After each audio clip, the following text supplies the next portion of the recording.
brains than I can count. Pulling the weight cause every day I puff an ounce. Blocking the blitz and tossing up a truth bomb. Ducking cops, they get dropped if they step wrong. I'm the fly guy, everybody points at me. Watch me soar as I'm slicing down across the valley, making my words flow, sparking up the green smoke. Rhyming ain't easy, but I'm still leaving your brain woke. Dancing devils as the devils commit deadly sins. It's truth or bust, we're out of luck if we don't shed these skins. Trick, I'm a truth, I got no lies to be bothered with. Dodging death daily in these times of apocalypse. Cause a trick will be a trick no matter what they say. That's why I only trust my gut and then I'm on my way. Minding my business and I'm prepping up for the war. Masonic liars won't be breathing when they hit the floor. I duck the tricks and keep my mind on the truth, cause yo, that's how I'm living in the days of the digital.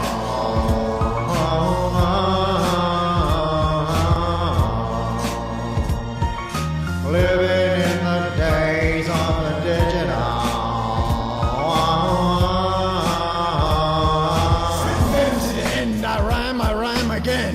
Ain't nothing funny about this game, I'm rolling in. You got a problem with it, Masons, handle yours. I ain't no joke, I'll have you choked out on the floor. Your lies are wacky, so we're rising from the muck. The sheep will hear me and they're extra thunderstruck. It's Mr. Zane-Man, nice on the mic stand. Never left past the test with my brain scan. I took a puff, had enough now, hold up. Through this endo, now it's getting rolled up. You think not get dropped, we can handle this. Cause Zane always brings hash on the cannabis. Days are dangerous, shoot 'em cause you can't miss. Never tricked by the rich cause they're scandalous. So come and get a good look at the truth tunes. Live my life bumping beats in the red room. Some say I'm radical, listen to my lyrics though. Rhyming in a riddle in the days of the digital.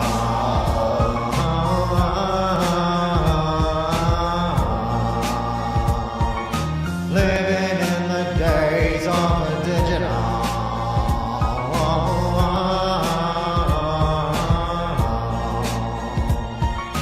Living in the days of the digital.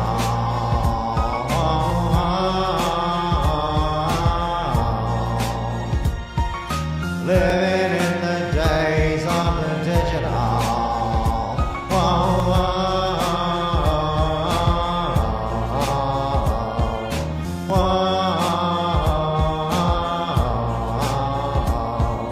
Living in the days of the digital.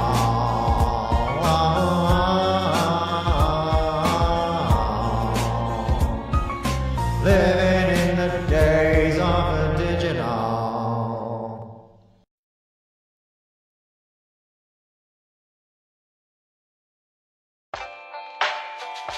Do or die, now it's real. There's no waiting outside the door. Now I hear there's no taking the blue pill no more. Censorship is never ending, rapping from the recommended. Change my tactic, get them guessing, making all my own suggestions. See my plan to stop the stress and raise my vibe to stop the feeling. See my soul is overspilling, reaching out for new beginnings. Truth is winning, lies are dead. Stacking G's and guns with lead. Microwaves aimed at my head, organite right by my bed. Thread the needle through my wounds and I'm back to making tunes. Fighting goons right out of doom, eating spice right out of dune. Phases up the second moon, Moadi will be immune. Waters up that life consumed, fueling fire from the fumes. Blooming buds are changing blue, purple hues with sticky goo. Sitting back to smoke a few, appreciate just what I grew. Building up a moving crew, not afraid to see the ruse. Not afraid to bend the rules, not afraid to change your views. Not afraid to teach your youth, not afraid to die for truth. Now it's real. There's no waiting outside the door. Now I feel there's no faking my true will no more. Now I feel there's no taking the blue pill no more. A rat-a-tat-tat-tat-tat. Zane is back and I can't be tracked. Got 62 tracks and I never rap whack. Cause my rhymes get stacked back to back with the hardest smacks that ever had the knack to step up and take a crack at attacking the head of the class, the head of the pack. The number one lumberjack, I'm a maniac. Attacking your chest, you get a cardiac arrest. See my quest, I'm putting truth to the test. My rhymes are blessed, I can't be stressed. won't be suppressed. I got guns in a vest. All my thoughts are expressed. Some say it's why I'm the best. Time, now it's real. There's no waiting outside the door. Now I feel there's no faking. My truth will no more. Now I heal. There's no taking the blue pill no more. Game changer, gate crasher, songwriter, vid, make a veg, grow a food, cook a wood, take a homestead, a grass, grow a bud, smoke a shroom, take a truth seeker. Chemtrails, chem fog, smoking on the chem dog. Gotta smoke it strong to counteract the street smog like a street drug treats your body unkind. Blind to the design while stealing your mind. It's all intertwined, slaves to the grind, slaves to the dime.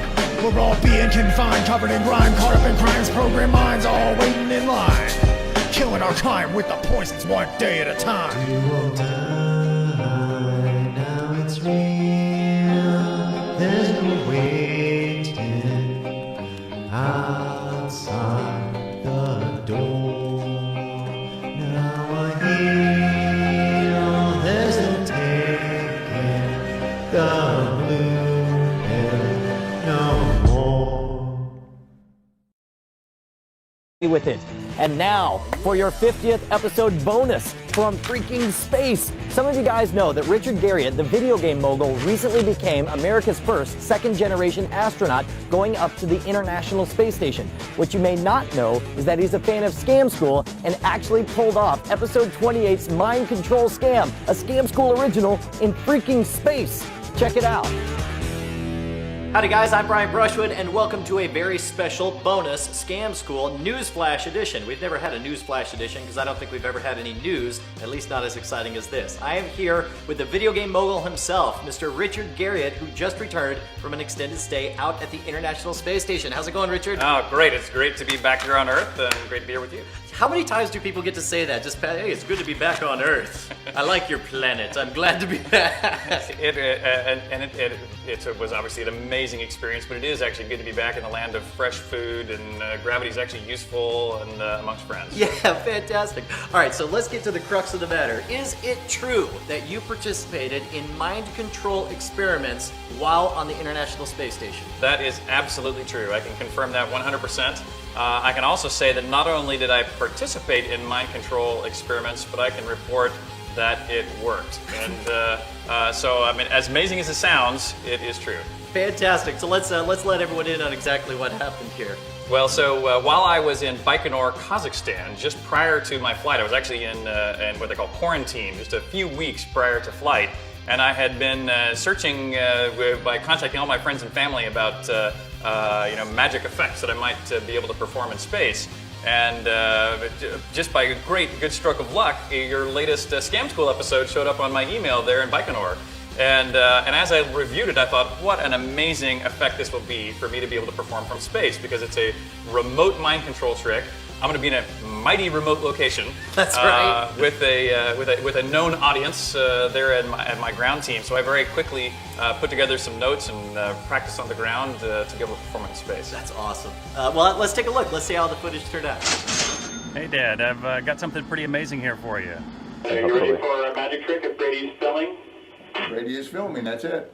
You know, before I left here on the flight, I saw an interview on YouTube where the guy had a 100% success rate at long-distance mind control. I think you'd agree that that's would be pretty amazing, wouldn't you think?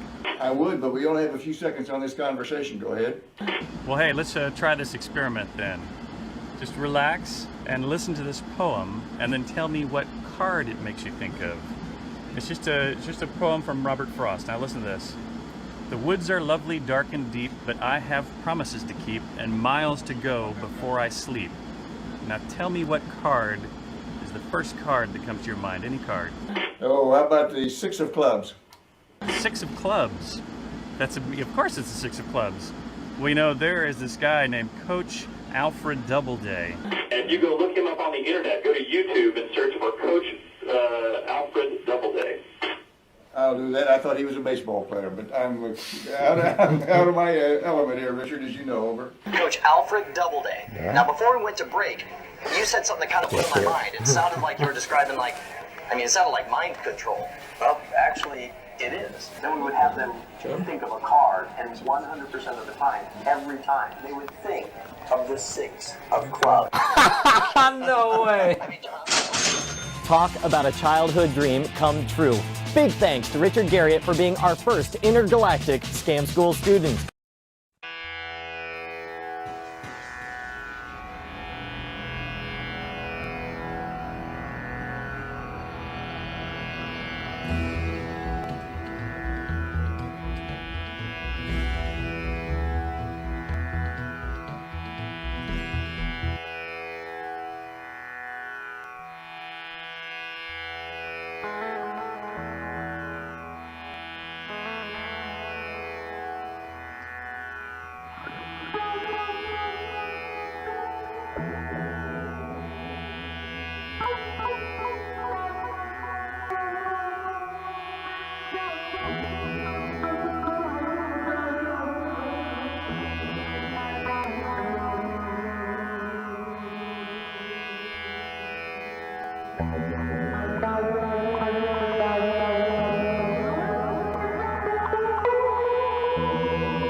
it anymore.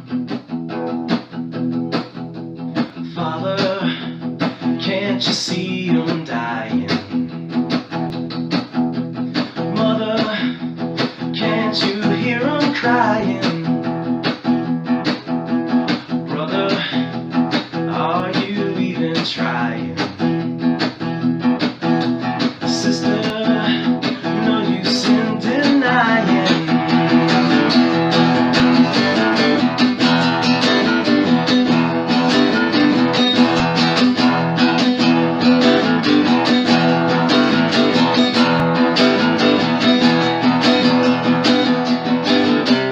What are we fighting for? What are we dying for? Help the rich bury the poor. Well, I'm not gonna take it anymore.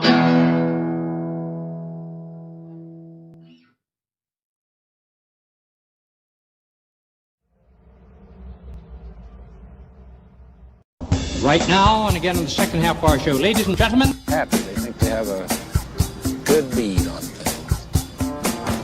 But why the big secret? People are smart. They can handle it.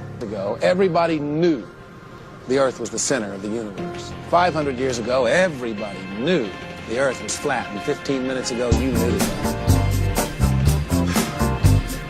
When you've lost your mojo and you don't. We don't have time for a meeting of the Flat Earth Society. And you spend your evening sober, social criminals. These people in the space program. With your head in the clouds, turn it around. This is quite an experience. Are you looking for a woman? Are you looking for a lover? Are you looking at the stars while you're lying in the gutter? When you've lost what you found, turn it around. Like a face in the crowd, turn it around.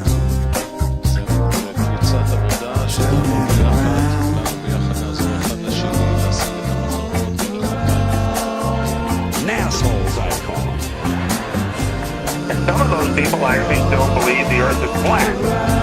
So if a few of them want to believe that we didn't go to the moon, well, Philosophy is screaming, but you know how it starts. You can only see the meaning in the bottom of the bottle. What goes in must come out, turn it around. What stands up has gotta fall down, turn it around. Turn it around.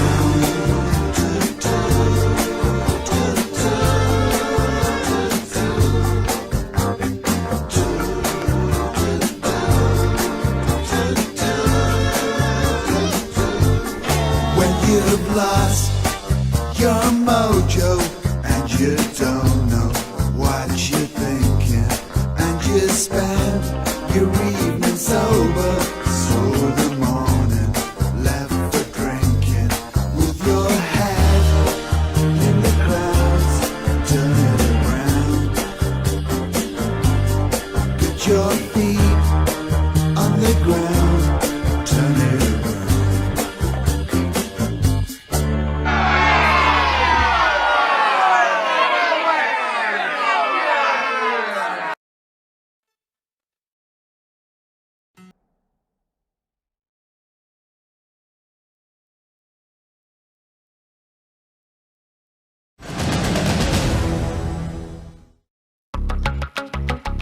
It was the step that marked the end of the space race. It's one small step for man, one giant leap for mankind. But when Neil Armstrong set foot on the moon 40 years ago, it was just the start for the conspiracy theorists. There's no one to discover that in the small world of the web, the conspiracy theory is king.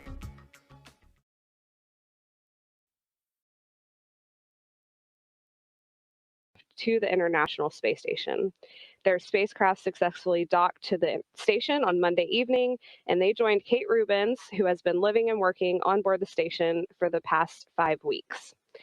Their docking marked the start of the first crew rotation flight of a U.S. commercial spacecraft and begins a regular cadence of space station missions launching from the U.S. aboard commercial vehicles. It is so great to see you all on board. We'll go ahead and start with any remarks that the crew would like to make and then take questions for them. For media on the phone, please press *1 to ask a question and *2 to withdraw your question if it's already been asked. With that, I will turn it over to the crew. Okay, thank you. Boy, I tell you, it is fantastic to be up here.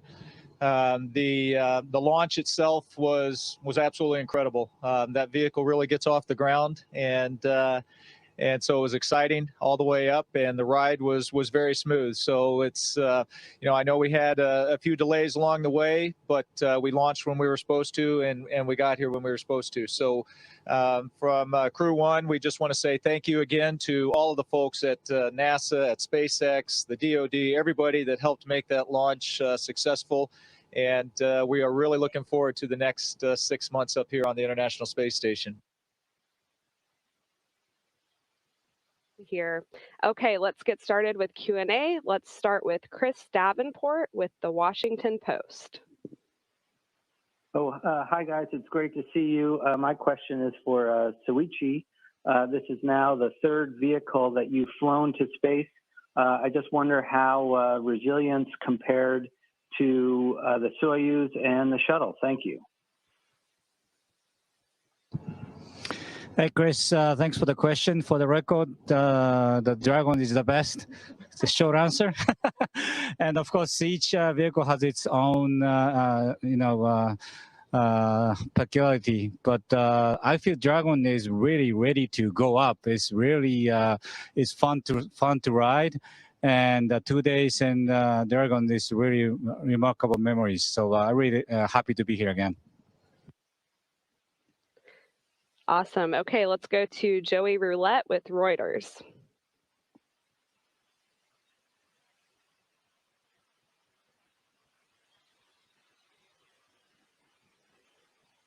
Okay, we'll come back to Joey.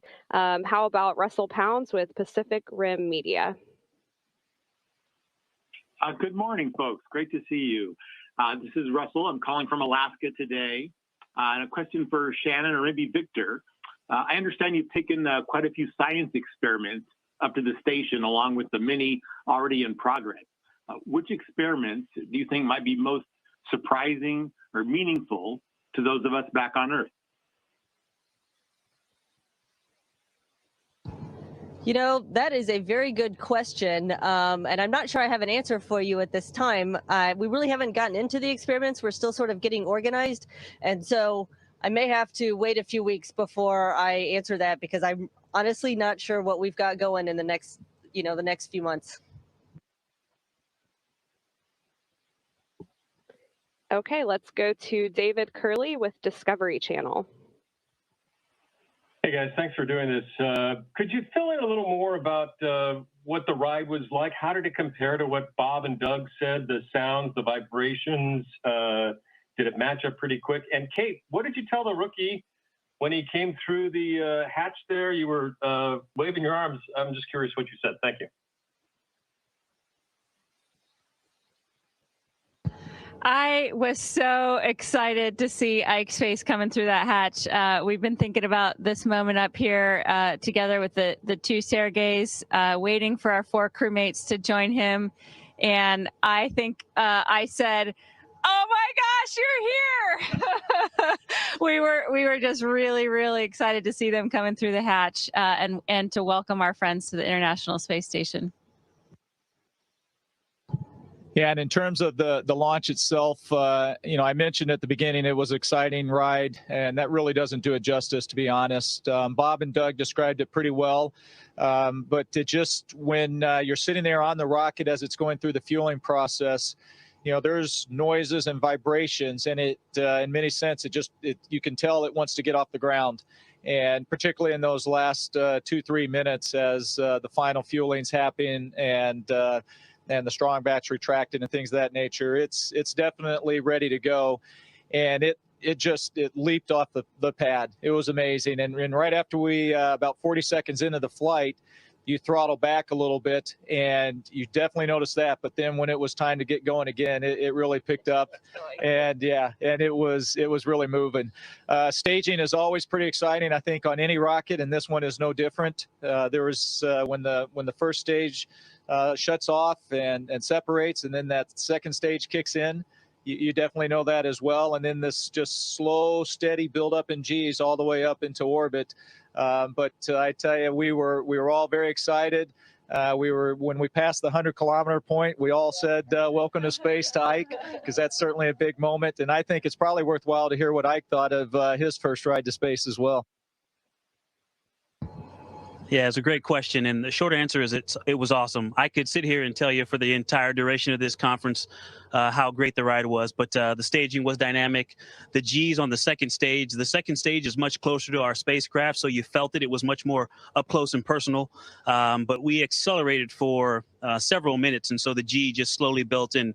You definitely felt it. And then when that engine cut off and we were in orbit, I mean, it's surreal. I've seen tons of pictures, but you know, when I first looked out the window at the Earth, it's hard to describe. There are no words. There are no words to describe it. It was an amazing, once-in-a-lifetime feeling.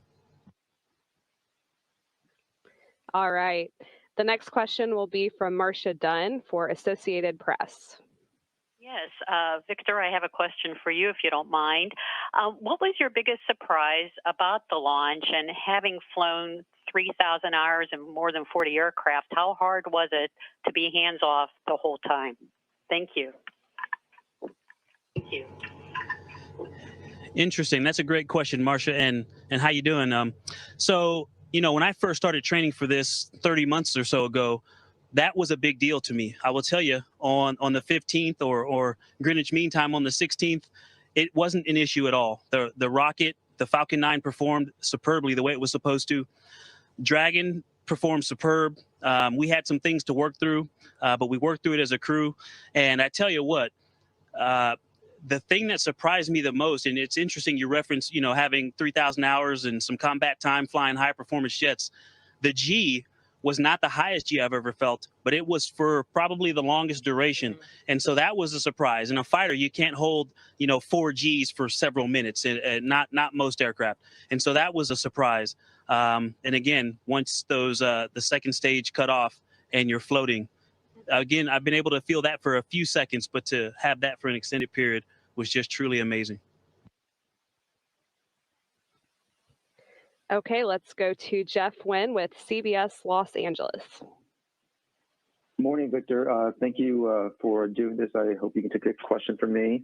You know, I'm from your hometown. Earlier in the week, I got to speak to your college wrestling coach, Coach Cal, and your department director at Cal Poly, Dr. Walsh. And both of them said that they literally cried when they watched the launch. And you going up was like having them on your back. What's it like for you to hear, you know, your college instructors speak of you with that much pride? And, you know, what are you hoping to share with kids, you know, from this mission? Because I know that that's something that's very important to you as a girl dad. Wow. Thank you for that great question. You know, a girl dad, a dad period. I hope that this inspires people to literally and figuratively look up. I really think having something to look up to now, especially as we bring 2020 to a close, it's just something that we all need. And, you know, you mentioned 2 people who mean so much to me, and I could name a ton more, but, you know, Coach Cal and Dr. Walsh, my advisor in undergrad, were huge inspirations to me. And so to hear that they were inspired by this, I mean, you're about to make me cry. That brought tears to my eyes just now. I was fortunate to see a shuttle launch when I was still flying test missions in the Navy, and it brought a tear to my eye. It was just such an amazing thing to think those folks are leaving the planet for a while.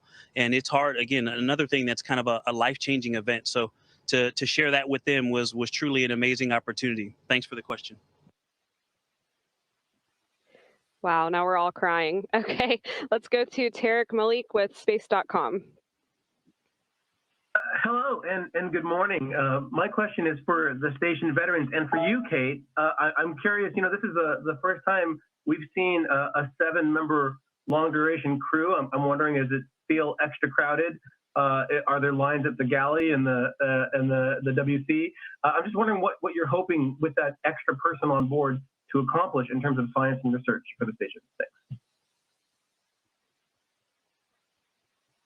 Thanks, Tariq. That's a great question. And I would say it's crowded has got like some negative connotations. This is busy in a great way. There's energy up here. We've got people zooming by. Hopper's been working in the glove box this morning. Somebody else is in another module doing science. Somebody else is on the exercise machine. So you can tell that there is just so much going on the space station.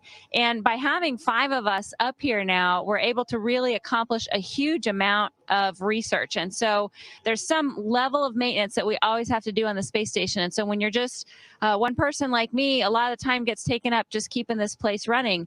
Now that we've got all of us, the amount of scientific output that you're going to see from this mission, I think, is absolutely incredible. All right, let's go to Rachel Joy with Florida Today.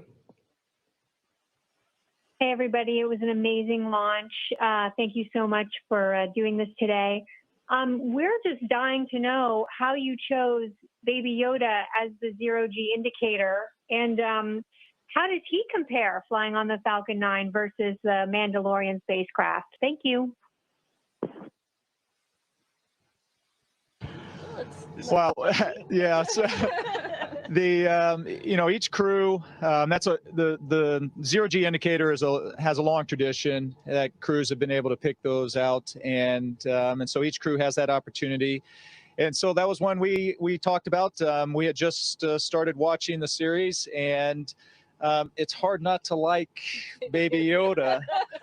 And, it kind of ties in, I think, with the name of our spacecraft as well. We talk about resilience, and, it's been a tough year. And, the fact that they were able to, SpaceX and NASA were able to get our spacecraft ready to go, the rocket ready to go throughout this year, throughout the pandemic and all of that, we were inspired by everybody's effort to do that. And so that's why we named Resilience, and we hope that it puts a smile on people's face. It brings hope to them. And so Baby Yoda does the same thing.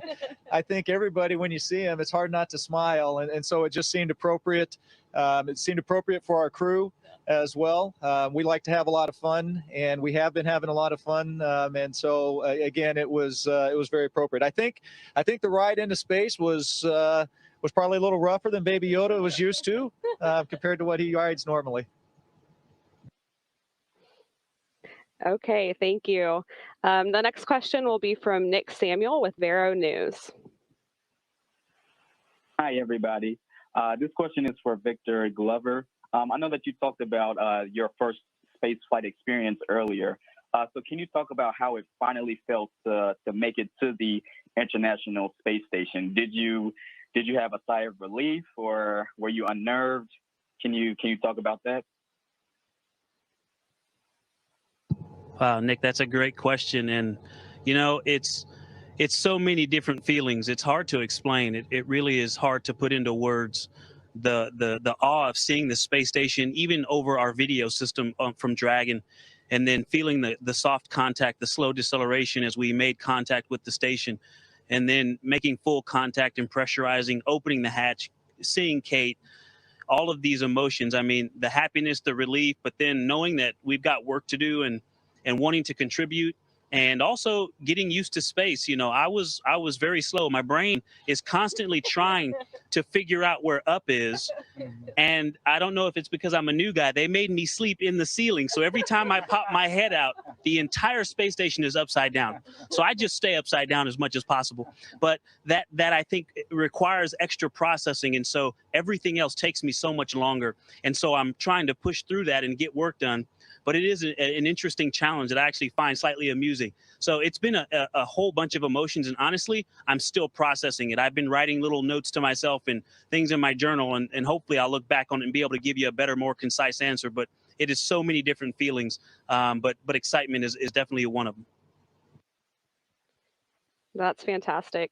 Okay, let's go to Mark Carreau with Aviation Week and Space Technology. Good morning, and thank you. I want to follow up on a question to Kate earlier, and my question is for Mike and Shannon. What do you see having 5 people in the U.S. segment now? What is your sense of the environment and the future of having that many people aboard to do all the maintenance and research?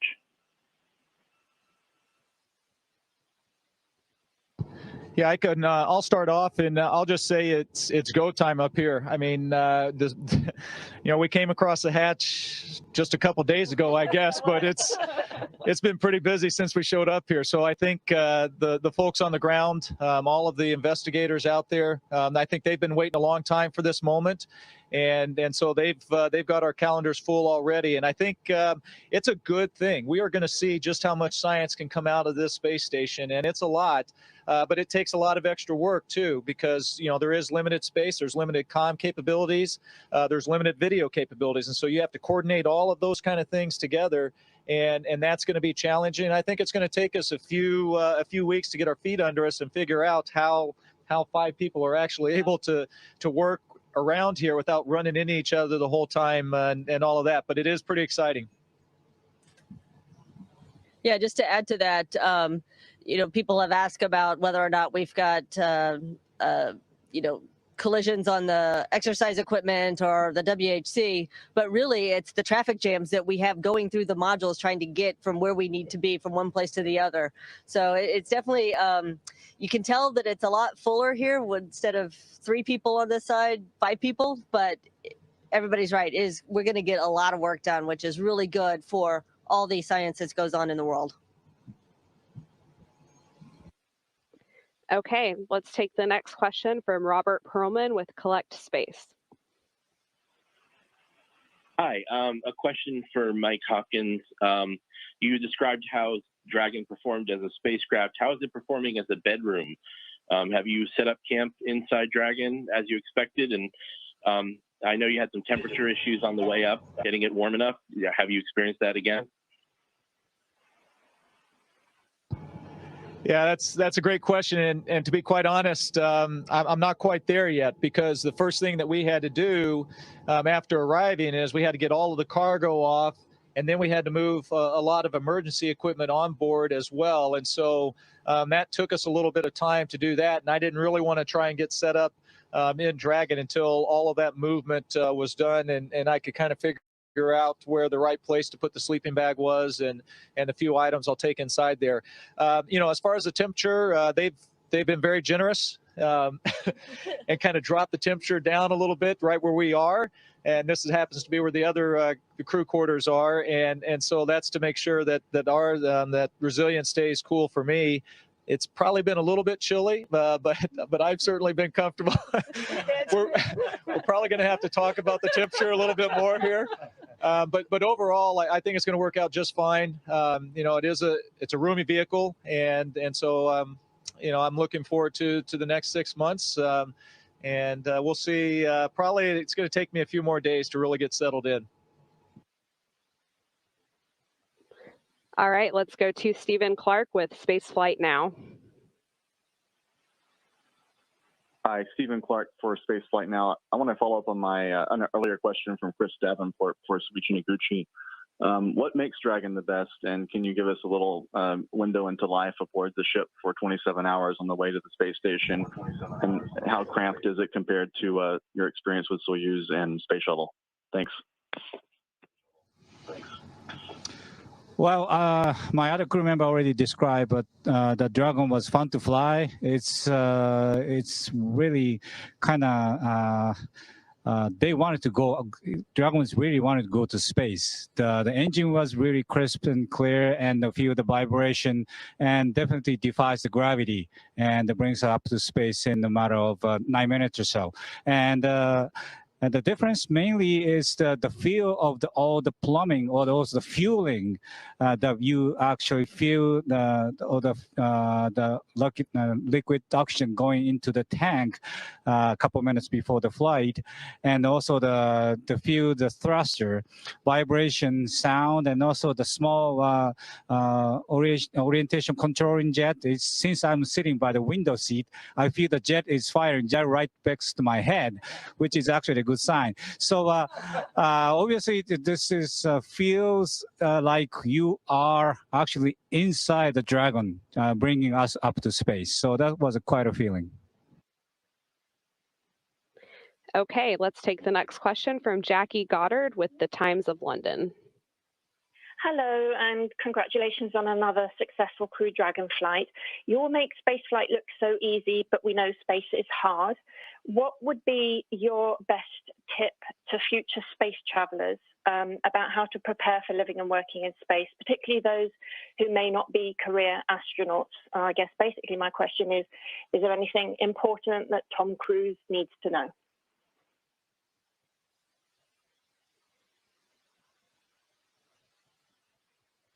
I think if people are going to come to space and not be career astronauts, I think the biggest tip you could have is to be organized. Because if you're not organized, you're going to lose your stuff in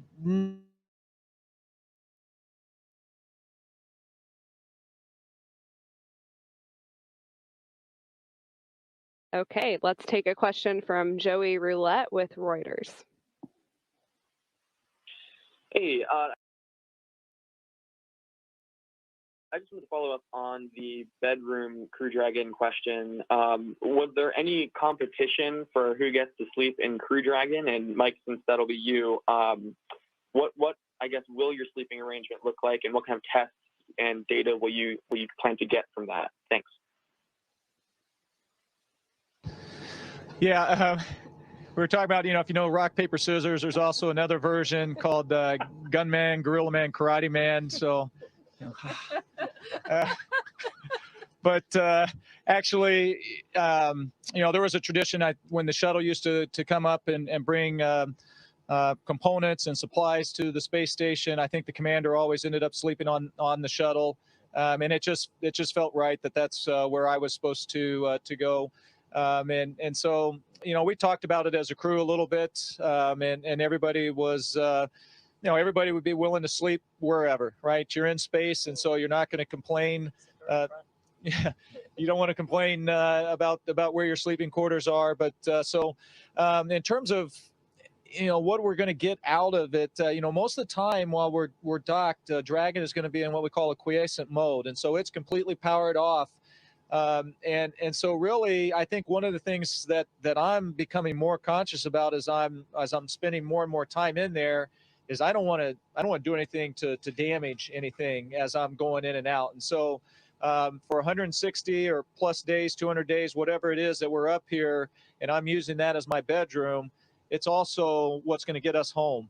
And so I want to make sure I don't do anything to compromise that while I'm sleeping in there. So I will probably spend a lot more time outside the crew quarters than if I had, or outside Dragon, and if I had one of the crew quarters that are in here. So I think that is an important piece of it that I don't ever want to forget. Okay, let's take a question again from David Curley with Discovery Channel. One more item on that, Mike. Are you looking for them to send up some more quarters? I've heard them called, if they're attached to the floor or the ceiling, coffins. As you float over them, they kind of look like coffins, phone booths on them. And Soichi, could you talk about what your flight and John Young mean to you? You've accomplished what your hero, your mentor, did. Okay, I guess I'll start. Yes, there is a plan to have another crew quarters on board. It's called actually Casa, and so it didn't make it here in time. There is a possibility that it might show up midway through the expedition, and so if that is the case, then I will be moving out of Resilience and into that crew quarter. And as I mentioned earlier, I think that's a good thing, because I think we want to just make sure we always keep our return vehicles in pristine condition. And so anyway, there is a plan, just not sure when it's going to actually make it up here for that other crew quarters. Yeah, again, I'm very humbled and honored to fly 3 vehicles after Mr. John Young and also Warren Shearer. But the good thing is many more is ready to follow. Actually, in 5 months from now, the Crew 2, they have another 2 more astronauts who fly the 3rd kind of space vehicle. And the race just began for the who's going to be the first one to fly 4 different ones. So watch out for that. All right, let's take another question from Jeff Wynn with CBS Los Angeles.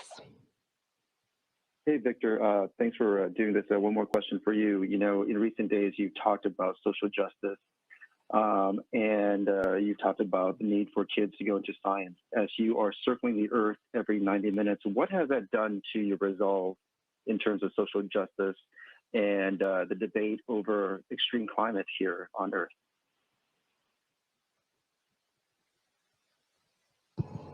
Yeah, that's, Jeff, that's a great but very, very large question.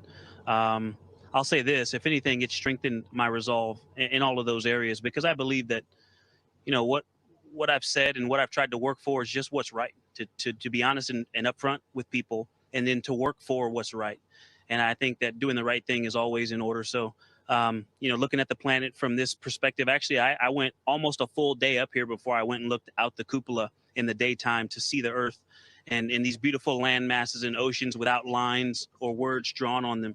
And also to look out at Dragon. It's beautiful. But it just heightens an awareness that, the planet needs protection, that human life needs protection, and we are the ones who have to protect it. All right. I think we could talk with you all day, but unfortunately, that's all the time we have for questions. Thank you so much for your time and for your answers today. It was really great to talk with you.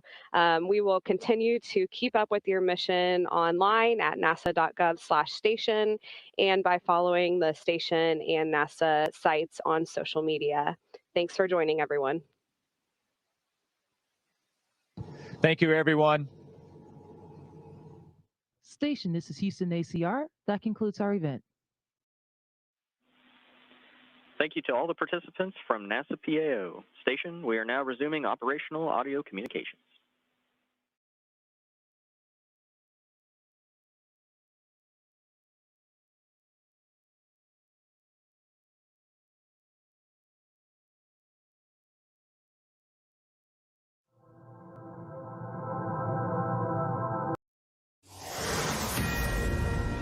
Fox News alert on the bizarre backstory behind the vice president's widely panned space travel video, as we now learn that the children featured in it were actually actors who had to audition for their roles.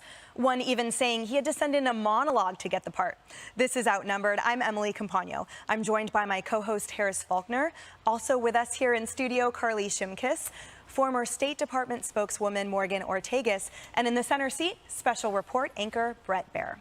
He's also the author of the new book, To Rescue the Republic, which we are getting into a bit later.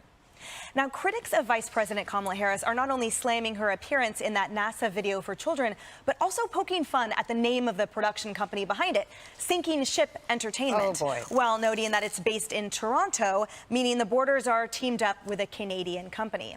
Now, this all comes as the VP faces heavy criticism over the fact that kid actors were used in the video in scenes like this one. Watch. I wonder who the head of the Space Council is. Are you kidding? The head of the Space Council is the vice president! My mom was a scientist, so I just love the idea of exploring the unknown. You're gonna literally see the craters on the moon with your own eyes. Oh my goodness. With your own eyes, I'm telling you, it is gonna be unbelievable. Please dream with ambition. Have big dreams.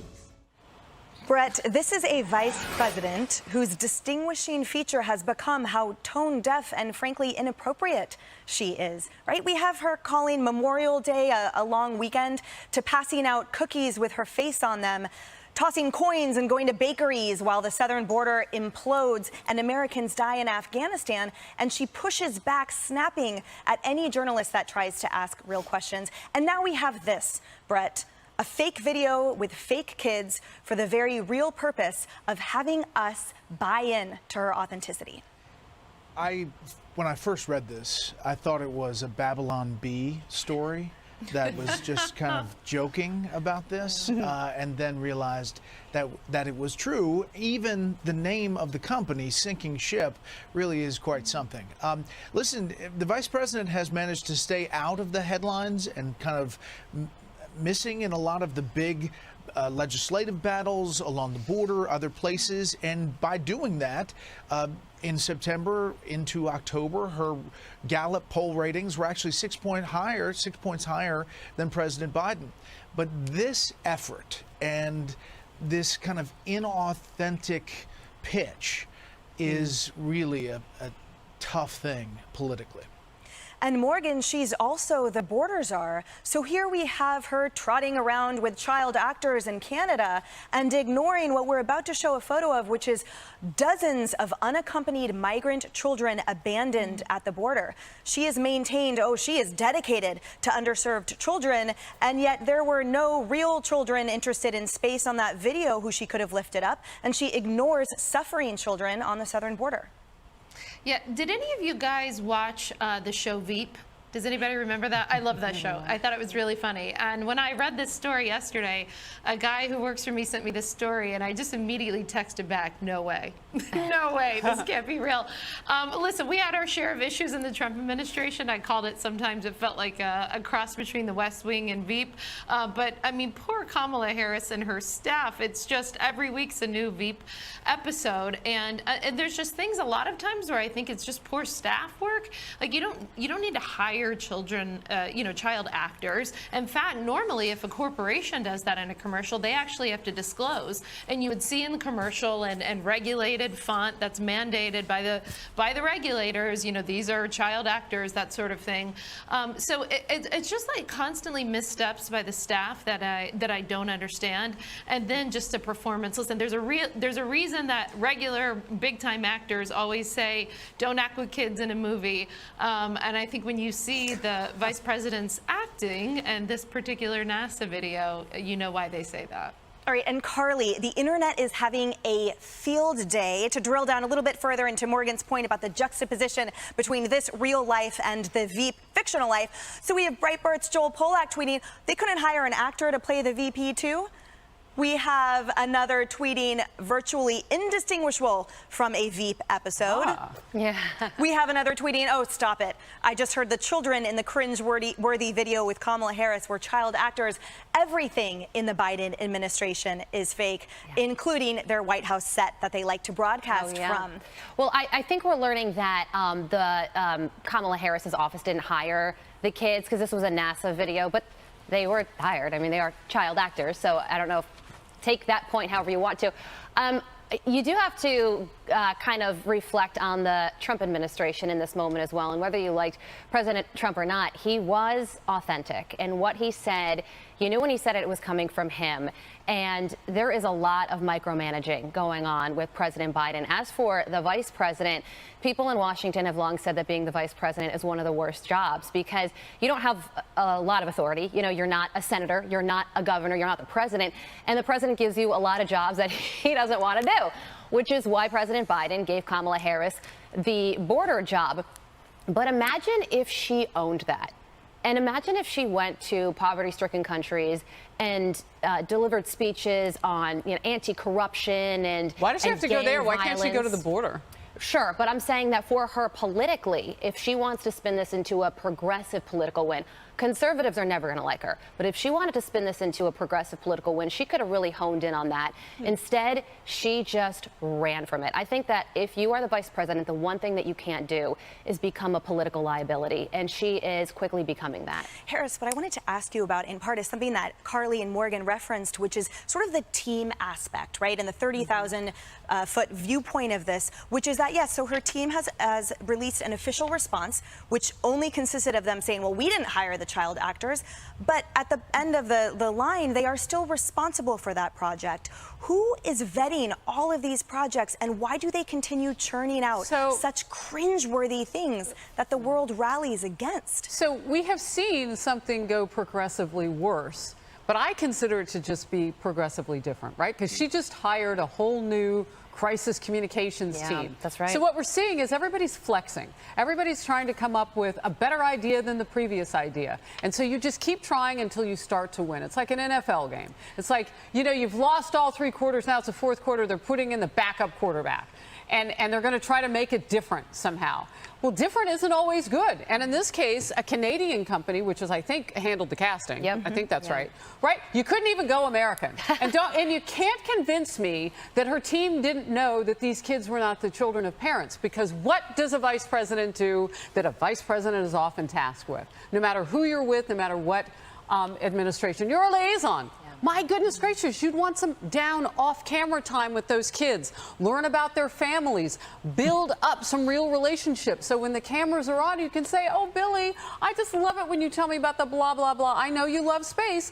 We couldn't even get them to have off-camera genuine moments that would give the on-camera better. Because had they done it, we would have seen it. But I want to take it back to something Morgan said. And I didn't see Veep because just didn't have time to watch the series. But I did see Titanic. And I do see the irony, as Brett pointed out, in sinking ship entertainment handling this. I do see that. And I don't want to make fun of it. I just want to point it out. Okay, let's just rest our minds for a second. Your ship is going down. Your communications are terrible on 7, if not 8 jobs the president has given you. And you actually, this is a cry for help. You've hired sinking ship entertainment, and that's like, help me, up to the glass. Brett, final word. Well, listen, the other thing is the title of this effort, the title of the video is Get Curious with Vice President Kamala Harris. Well, get curious. They paid the actors to get curious, these kids. It's just a major misstep and one that she's going to be hearing about for a long time. And I don't think it's going to be the last. There are so many amazing aspects of outer space that it can be hard to wrap your head around them at times. From vast nebulae in a whole spectrum of colors, to distant galaxies that are somehow visible to the naked eye, to black holes that even our greatest scientific minds can't yet fully explain, there are plenty of unsolved mysteries. But what would happen if actually none of it was true? This is Unveiled, and today we're answering the extraordinary question, what if space was fake? Are you a fiend for facts? Are you constantly curious? Then why not subscribe to Unveiled for more clips like this one, and ring the bell for more fascinating content. A quite startling number of people are suspicious about outer space, and more specifically humanity's relation to it. For decades, conspiracy theories about the 1969 moon landing, all other moon landings, and various space missions have cropped up time and time again. A 2019 survey by Satellite Internet found that 10% of Americans still believe that the moon landing was a hoax, despite there being heaps of evidence to the contrary. In the same vein as moon landing deniers are flat earthers, who hold a range of different beliefs about the rest of the universe. While some say that the other planets definitely are spheres and it's just the Earth that's not, others think that other worlds might instead be cleverly angled disks, or even just an elaborate mirage. While most people accept the truth that the Earth is definitely round and that it orbits the sun just like all the other planets, what kind of a world would we be living in if there really was credibility to these conspiracies? Because space itself wasn't real. We'd first have to think about precisely how space could be faked in this alternate world. Simulation theory suggests that our entire reality is an elaborate simulation, which provides one of the simplest foundations for faking something like outer space. Here, space is rendered with just the same amount of care and detail as the rest of our immediate surroundings. The stars, moons, planets, and asteroids are all artificial creations. It might even explain why we're the only planet confirmed as hosting life, because it just takes the sim designer, whoever that is, too much time and effort to come up with different alien species to account for life outside of this digital biome we call the Earth. For Nick Bostrom, the Oxford University professor who first detailed the simulation hypothesis, it's extremely likely that one day humanity will develop the necessary computing power to build elaborate sims. He then asks us to consider how likely it is that we are the ones in the real world who will eventually be conducting the simulation, or is it more feasible that we are in fact the others, populating a sim built by someone else? For Bostrom, in the grand scheme of time and space, logic says we're the second one. But if we really were living in a digital world, would this actually mean that space wasn't real? In a sense, space would still be as real as everything else we perceive. But in another, something has to exist outside of the simulation. Someone had to have built it after all, and they had to have based their work on something. So an alternate reading of simulation theory might be that even if our reality isn't actually real, it's still extremely likely that space, the true space, does exist out there in the wider universe in some form. It isn't quite the fake space concept we're looking for, but this strange idea might explain some of the major mysteries of space, as we understand it. Everything out there is very far away from us and almost impossibly difficult to get to. We've only been to the moon a handful of times, finding not much of note, while Mars and Venus, our closest planetary neighbors, are similarly distant and hostile. If space is just an illusion, or at the very least some kind of construct, or even if these objects do physically exist, it would perhaps make sense that whoever designed them would want to keep them as hard to reach and hazardous as possible, to dissuade us from going there and discerning the truth. And if you go along with this line of thinking, then our fledgling history of space travel in some way matches up.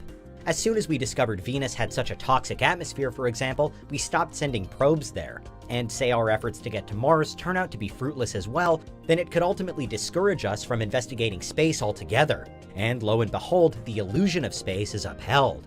Just so we're clear though, we're not really saying that space actually is fake. Space, despite all its strangeness, does exist. But in an alternate reality when the whole thing is made up, haven't we already proven in real life how willingly we believe in it? Take the infamous Mars 1 mission, for example. For years, lots of backers were duped into believing that it might someday be a reality. The crowdfunded scheme claimed it intended to send humans to the Red Planet, and lots of people literally bought into the plan despite countless scientists pointing out that it was deeply flawed. With no real outline of how they were going to build the equipment or train their crew, it wasn't a huge surprise when the entire project fell apart. One whistleblower even revealed that the company's so-called astronauts were primarily selected based on the size of their donations without other criteria, like, say, astronaut experience taken into account. The Mars 1 fiasco showed that it's possible to fake plans for a space mission at least, but also how quickly and enthusiastically people would buy into the idea. Of course, in a world where space really was found to be fake, then it'd mean all of our genuine space missions would have been fake too. Every single one of them, which would beg so many more questions. Most importantly, who faked all those missions and why did they do it? What did they seek to gain? Because you know that someone has to have benefited from making humanity believe that there's an entire, near infinite universe in the sky above them. Perhaps the most obvious motivator would be money. NASA and other space agencies get a lot of public funding to carry out their missions. So if those missions were a hoax, something that some flat earthers today plainly refer to as the conspiracy, then it's all a ruse so that higher-ups can pocket a lot of extra cash. We don't have time to list all of the reasons why in real life the idea that it's all a lie just doesn't cut it, but probably the first major follow-up question would be, how would we explain the thousands of years of human history before space agencies, when we also knew all about and studied the stars and planets? How had the illusion of space been maintained so meticulously over centuries in the past? Well, the space fakers would have to be supremely powerful people, with enough connections and resources at their disposal to fake whole eras of human history as well. Inevitably, were it to be revealed that anyone on Earth wielded such incredible influence, then the rest of the planet would descend into chaos, with everyone else plagued by existential uncertainty and suspicion. As for who the space fakers might be, well, there are already some ideas on that too. On the one hand, the idea of space could have been fed into our consciousness by a higher power. On the other, that higher power can't be alien, as in not of this world, because there couldn't be aliens if there weren't any alien planets for them to be working from. No, for space not to be real, its fakeness would have to have originated on Earth itself. Perhaps answers lie with another extreme conspiracy, that the world is really run by a secret race of lizard people. I mean, at this point, in an alternate life where space wasn't even space anymore, it probably wouldn't be too hard to stretch the imagination just a little further. Even back in the real world, a 2013 study by Public Policy Polling found that 4% of Americans believed in lizard people, around 12 million people at the time. So it may be they, the lizards, having evolved just like us, who double up as the perpetrators of the space lie. Or perhaps the reason behind the grand illusion needn't be quite so malevolent. Maybe space turns out to be some kind of divine construct after all, and those who say that science exists only as a way to distract people from God are ultimately proven right. A 2015 survey carried out in the US found that 29% of evangelists do already believe this. In this alternate reality, science in general is uncovered as a sham, and anyone who's ever followed it really has been guided down some kind of wrong path. We do stress, though, that this is very much an alternate reality. As far as we know, we can still rely on science and space is still there. If we really did prove beyond a shadow of a doubt that none of it was real, well, we'd be back to square one as far as our understanding of the universe goes, as far as our understanding of anything goes. Unless, of course, we were to simply shrug it off as just another conspiracy theory and continue going about our business. And that's what would happen if space was fake. What do you think? Is there anything we missed? Let us know in the comments, check out these other clips from Unveiled, and make sure you subscribe and ring the bell for our latest content.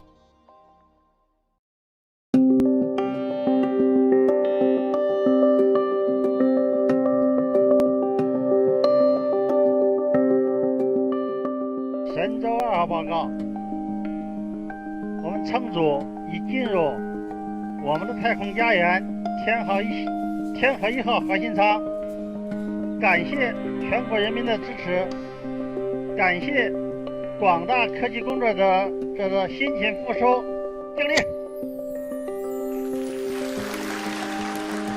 各号注意，我是北京航天员，已顺利进入空间站，开展在轨工作，后续工作按正常飞控计划实施。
What are some of the things that we have here?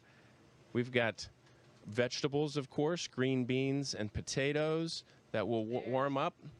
There's the winner, the turkey. And of course, smoked turkey in a pouch. Here's one of my favorites, the candied yams. Sweet potatoes were always a huge hit in my house. We'll open up some of these packages here. We've got macaroni and cheese, and this one will require reconstituting. We'll add a little bit of water and it'll become delicious macaroni and cheese. Cornbread dressing. This will be great. We can maybe stuff it inside the turkeys just to make it like a real stuffing. We get to the best part, dessert. And we have a number of desserts here on board, but the one that most resembles what we think of as a traditional Thanksgiving dessert is this crane apple dessert. We were also coming up with some ideas of how we might create our own pumpkin pie, maybe with a little bit of cookies stuffed in the pouch of candied yams. So we'll let you know how that goes. Happy Thanksgiving! Let's have a look now at the world's first simulated manned spaceflight to Mars. The six-man crew has now ended 520 days in isolation as the spacecraft's hatch has finally been opened. The all-male crew of 3 Russians, a Frenchman, an Italian Colombian and a Chinese person have stayed at the facility since June 2010 to simulate confinement, stress and fatigue of interplanetary travel. They busied themselves with experiments during the 17-month simulated mission, monitoring brain activity. They completed body scans and collected various samples on board. The program aims to increase understanding of the psychological and physiological effects on astronauts in future explorations of Mars. Each of them will be granted with a prize of money of up to $100,000.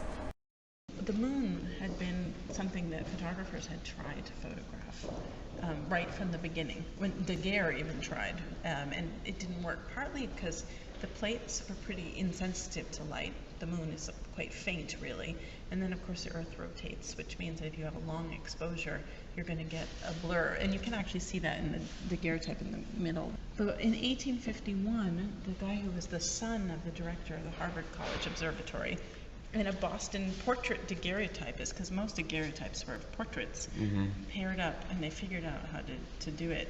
They had to rotate the telescope, ever so slightly. Yeah, so that it would follow the rotation of the Earth. And these pictures, and they made them just, they were as incredible then as they are today. In the end, photography didn't do more than drawing, a good drawing could, but because they were photographs, they had this... It was real. Yeah, it was real. And this album by Naismith and Carpenter, this was hailed as the triumph of astronomical photography by astronomers. But what's amazing is that the photographs are plaster models.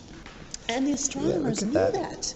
They're plaster models based on drawings made through the telescope. And astronomers were perfectly aware of what they were looking at. But they felt that because they were photographed, that they added this sort of layer of authenticity to the undertaking that simple drawings didn't have.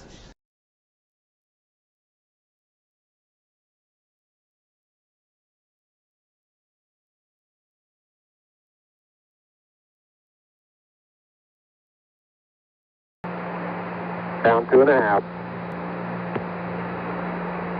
Forward. Forward. Good. 40 feet down, 2.5. Picking up some dust. 30 feet, 2.5 down. Straight shadow. 4 forward. 4 forward. Drift into the right a little. 6. Down 1/2. 30 seconds. Forward. Just. Good. Ready?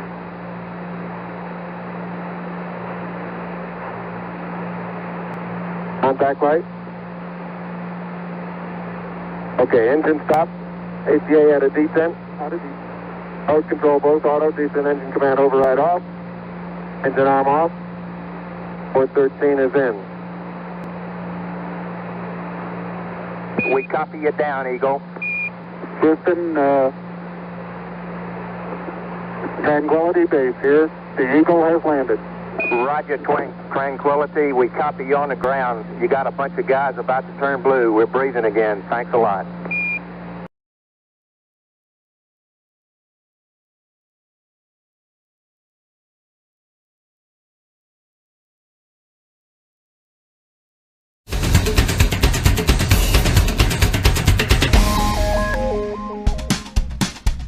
"46 years ago, in September 1962, JFK announced to the entire world that the U.S. was going to the moon. We choose to go to the moon in this decade and do the other things. 7 years later, in 1969, the Apollo 11 mission did just that. One giant leap for mankind. Today, NASA is planning another trip to the moon, and they hope to be there by no later than the mid-2020s. They'll be the first to go back. That is, if China doesn't get there first. Come on, USA! USA! USA! In any event, here at Discovery News, we've located some of our favorite clips from the final 2 Apollo missions from the early 70s. Number 1 from Apollo 16, a proper moon salute from Commander John Young. Hey, John, this is perfect with the LIM and the rover and you and Stone Mountain and the old flag. Come on out here and give me a salute. Big Navy salute. Off the ground. Clip number 2, astronauts talking like real people. Good. That's that all we're going to do tonight was sit around and talk.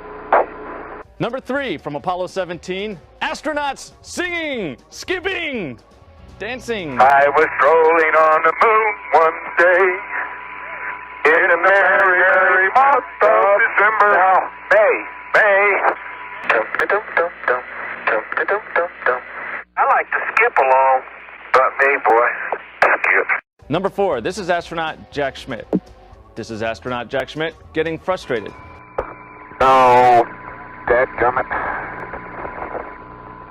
Jack Schmitt having a few problems. Number 5, this is astronaut Jack Schmitt wiping out. Right, they say give it a slight rotation clockwise as you're lifting out. Okay. EVA flight. Hey there. Go flight.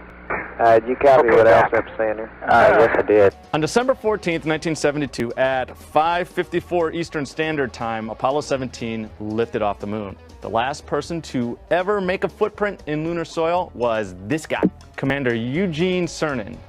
Nobody's been back to the moon since, but that is certain to change soon. For Discovery News, I'm James Williams.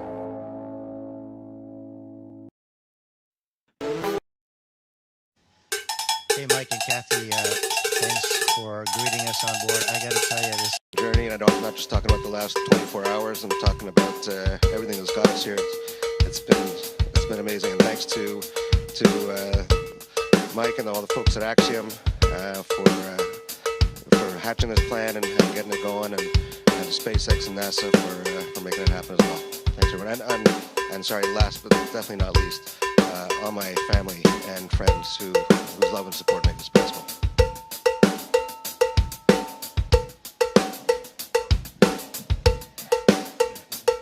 And we just want to say the Expedition 67 crew, all of us are incredibly thrilled and excited to welcome Axiom on board. And on this historic day for continued, we expect long-term cooperation with NASA, with our international partners, and with private companies and private astronauts. So we're ready to go to work.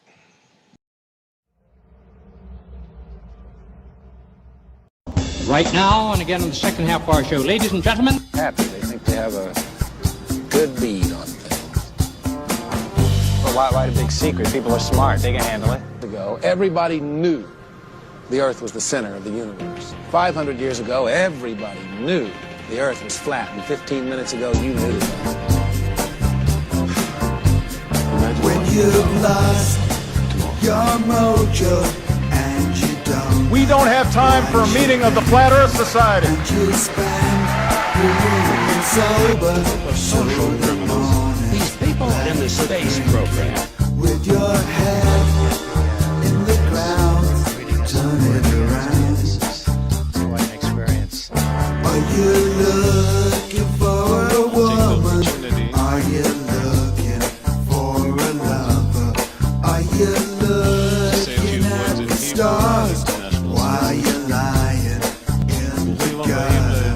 When you've lost what you found, turn it around. Like a face in the crowd, turn it around. Turn it around.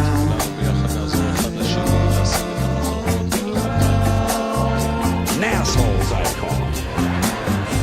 And some of those people actually don't believe the Earth is flat. So if a few of them want to believe that we didn't go to the moon, let them. Screaming, but you know how it's done. You can only see the meaning in the bottom of the bottle. What goes in must come out. Turn it around.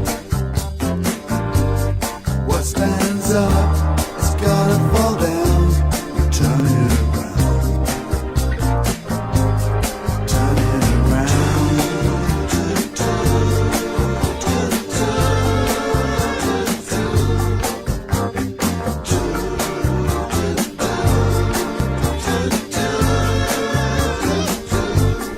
When you've lost your mojo and you don't know what you're thinking, and you spend